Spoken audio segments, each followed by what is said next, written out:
$100 with the travel insurance included.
So as I said before, we was getting a free shot, and then a señorita, she came over and she said, "How many shots?" Even though the shots were a gift. Yeah, imagine you think you living, you getting them free shots, and a queen come over and say, "How many?"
So unreal.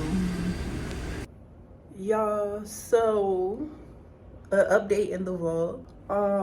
I didn't really vlog like the issues that we were having because, you know, I'm new to traveling. It's my first time It's our first time out of the country ever. And you know, with Airbnb, there's been a lot going on. But the accommodation that we are at now, it was like almost $800 with the travel insurance included. And so since we've been here, there have been a number of things, like when we checked in, what accommodations would be given to us. I've just had to keep contacting the host several times in order to be helped. And so the first thing was, when we got here, it was not cleaned for us. It was from the last guest, so they didn't come to clean it until a week later.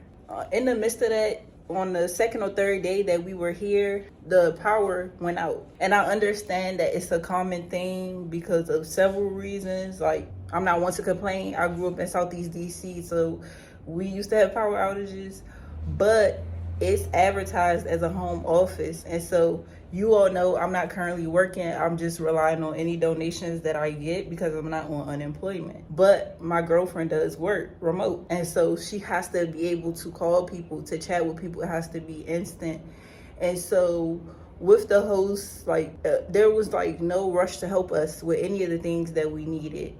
And even though we had passed him, he acted as if we weren't staying, as if we wouldn't notice that he lives here as well. And so it's just been a lot. But long story short, yesterday the power went out for an hour. And when the power goes out, we don't have any cell service. So it's no way to contact your job if something happens. Like, you're literally just stuck and stranded. And that's just it. You don't have no other way. And so in order to not cancel, we tried to ask him several things, like, should we get a Telcel SIM card, which is the local service that people mainly use in Mexico. It's like the top provider. We have T-Mobile, but they obviously do not have any backup sources here in this country, or at least in the area that we are in. So I asked about a generator because with the Wi-Fi, it's supposed to be per studio. We're in one studio. We don't even have our own Wi-Fi box. We go outside. I'll show you guys on the way out because I'm about to clean up this Airbnb before we leave, just because I feel like, I don't know, I want to clean because I was here, obviously.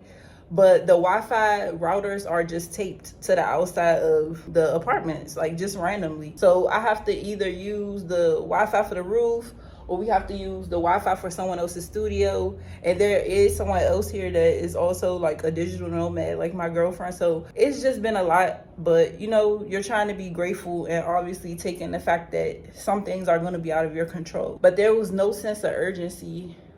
Things that were supposed to come with it, like water, we had to ask about. We were buying water every day. Again, like I said, no one had cleaned, so we're not even sure if the sheets we slept on the first week were from the last person. You know what I'm saying? It was obviously not changed from the last person.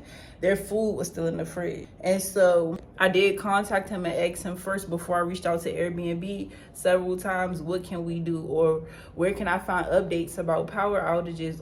What can I do? Because it's listed as a hostel. So everywhere else that's a hostel here, they have some type of power source that's backed up. Again, with this week, we didn't even get the cleaning for whatever reason, but all of the men that live here, they got their apartments clean. So it's just been a number of things. But long story short, I'm about to clean up and then I'll give you a tour, and then we'll just show you when we get to our new accommodation, because we're waiting for Airbnb to help us to book it because we don't have any money. So this is a lesson for anyone. You always want to be prepared, but sometimes that's not the reality for an average working person, is to be able to cough up another $500 after you just spent $800 when you make less than $2,000 a month. It's unrealistic, and both of us don't have an income, so it's really pressing, as well as trying to figure out transportation.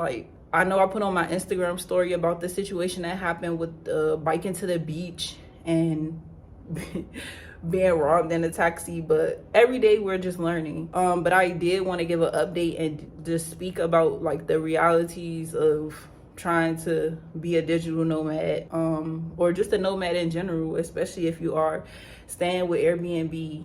And so yeah, I'll see y'all when we get to the new place. Bye.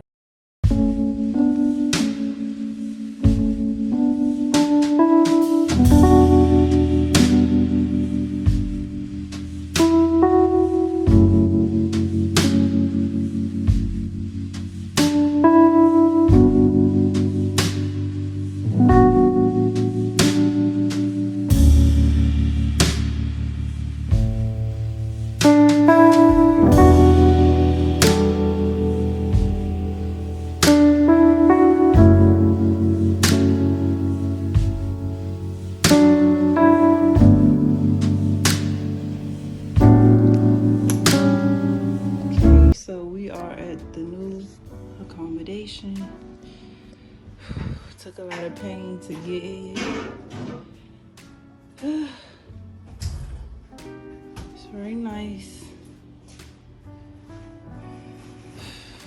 Even got a balcony.